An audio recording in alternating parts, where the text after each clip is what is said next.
Oke baik, perkenalkan nama saya Kelvin Ega Putra Banu. Nah, di video kali ini saya akan menjelaskan tentang apa itu bioteknologi dan memaparkan salah satu jenis buatan dari bioteknologi itu sendiri. Nah, di mana bioteknologi adalah cabang ilmu dalam mempelajari manfaat dan makhluk hidup yang di dalamnya itu dapat berupa fungi, virus, bakteri, serta adapun produk yang ada pada makhluk hidup tersebut, di mana produk tersebut dapat berupa enzim, alkohol, dan hal ini dia bertujuan untuk mendapatkan barang dan jasa demi kesejahteraan manusia. Dalam video kali ini saya akan menjelaskan tentang salah satu pembuatan produk bioteknologi, yaitu Sopi bakar menyala. Nah, Sopi adalah minuman beralkohol tradisional yang sudah menjadi bagian dari budaya Nusa Tenggara Timur. Sopi telah menjadi salah satu minuman secara turun-temurun yang khas, yang sudah tidak asing lagi bagi masyarakat Nusa Tenggara Timur, seperti Rote, Sabu, Timor, Flores, Alor, dan di berbagai pelosok daerah sudah sangat akrab mengenal Sopi. Nah, setelah mengenal Sopi lebih jauh lagi, pasti teman-teman semua penasaran kira-kira cara pembuatan Sopi itu seperti apa. Ayo kita simak video pembuatan Sopi ini seperti apa. Oke, berikut alat dan bahan. Jadi, alat yang digunakan yang pertama itu adalah bambu. Bambu itu sebagai tempat untuk penyulingan menghasilkan Sopi. Terus alat yang kedua itu adalah periuk. Periuk itu digunakan untuk mengisi tuak. Terus yang ketiga adalah botol. Botol digunakan untuk menada Sopi. Terus yang keempat adalah tungku api. Tungku api digunakan untuk memasak. Terus yang kelima adalah kayu bakar. Kayu bakar digunakan untuk membakar. Selanjutnya, bahan utama yang digunakan adalah tuak. Nah, jadi berikut adalah cara membuat Sopi kepala atau Sopi bakar menyala. Nah, dimana cara membuatnya itu, nira atau tuak yang sudah diambil dari pohon lontar dimasukkan ke dalam periuk.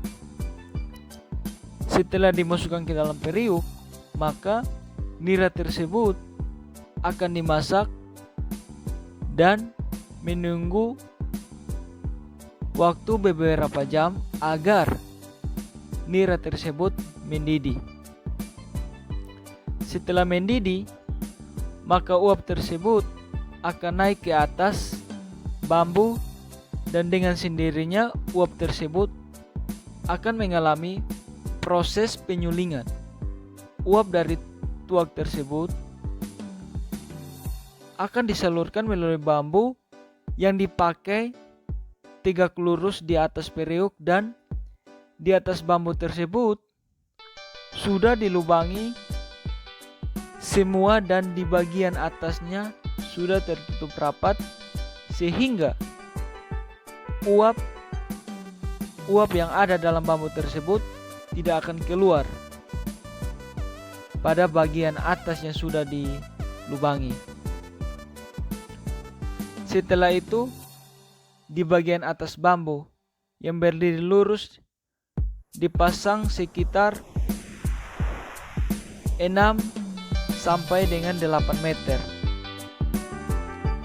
Fungsinya itu adalah untuk menghasilkan Sopi yang disalurkan oleh uap pada bambu tersebut yang sudah direbus.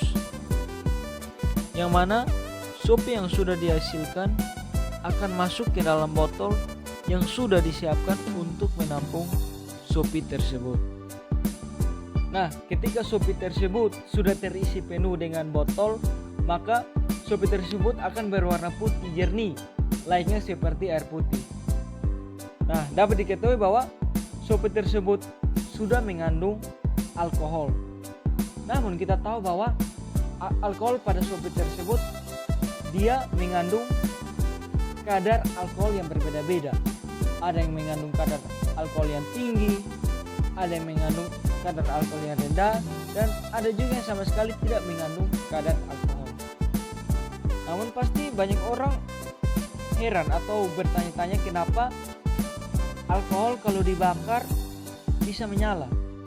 Nah, di sini dapat kita ketahui bahwa alkohol itu dia bisa menyala karena botol pertama dari hasil penyulingan sopi pada bambu tersebut dia mengandung kadar alkohol yang sangat tinggi.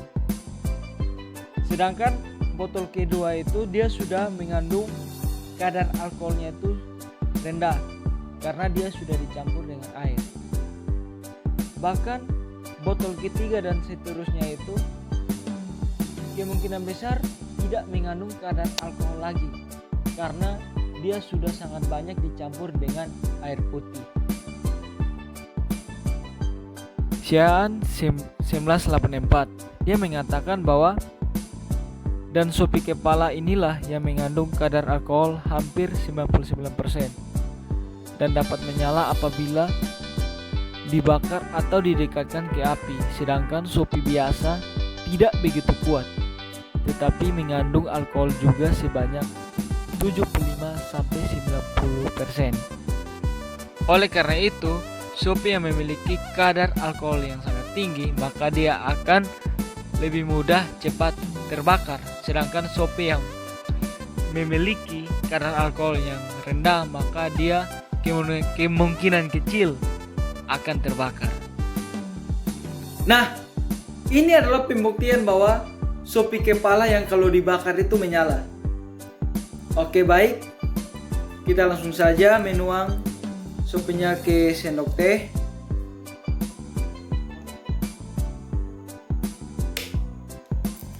Baik.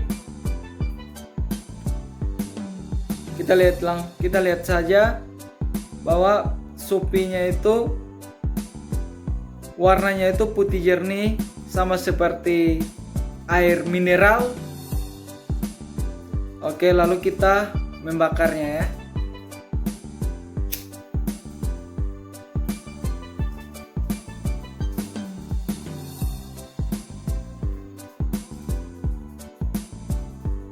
Nah, jadi kita lihat langsung bahwa sopi kepala yang kelihatan seperti air putih tapi kalau dibakar langsung menyala. Nah, ini membuktikan bahwa sopi kepala ini dia mempunyai kadar alkoholnya itu sangat tinggi sehingga kalau dia dibakar itu dapat menyala. Alkohol terbentuk pada proses fermentasi dalam keadaan anaerobik. Pembentukan alkohol ini berasal dari gula dan gula tersebut merupakan bahan dasar untuk berlangsungnya proses fermentasi. Di mana pandangan Alkitab tentang sopi kepala atau minuman beralkohol. Nah, jadi kita tahu bahwa di dalam Alkitab yang merujuk pada minuman beralkohol itu adalah anggur. Kita lihat di Efesus 5 ayat 18. Di mana dia mengatakan bahwa dan janganlah kamu mabuk oleh anggur karena anggur menimbulkan hawa nafsu, tetapi hendaklah kamu penuh dengan Roh Kudus. Artinya bahwa kita ketika minum minuman keras, janganlah kita sampai mabuk-mabukan atau kita membuat hal-hal yang tidak senonoh. Tetapi dia menuntut kita untuk hendaklah kita penuh dengan Roh Kudus. Sebagaimana jika hidup kita penuh dengan Roh Kudus, maka apa yang kita lakukan pasti dia menggambarkan karakter-karakter yang ada pada diri Allah. Sebagaimana di Kejadian 27 ayat 28, di mana dia menggambarkan poin besar, yaitu dia mengatakan bahwa anggur adalah hadiah dari Tuhan untuk membuat hati manusia senang. Jadi kita tahu bahwa anggur itu adalah semacam minuman keras atau minuman beralkohol. Tetapi dia itu adalah hadiah dari Tuhan. Di sini kita tahu bahwa kalau hadiah dari Tuhan berarti segala sesuatu yang diberikan oleh Tuhan adalah baik adanya. Oleh karena itu kita melihat di Kejadian 27 ayat 25, dia mengatakan bahwa makanlah makananmu dengan sukacita dan minumlah anggurmu dengan hati riang. Nah, di mana rujukannya itu di sini ada kata minumlah anggurmu dengan hati riang. Oleh karena itu, di mana diri kita, kalau apa yang sudah masuk dalam diri kita, kalau penuh dengan hati yang riang, artinya penuh dengan roh.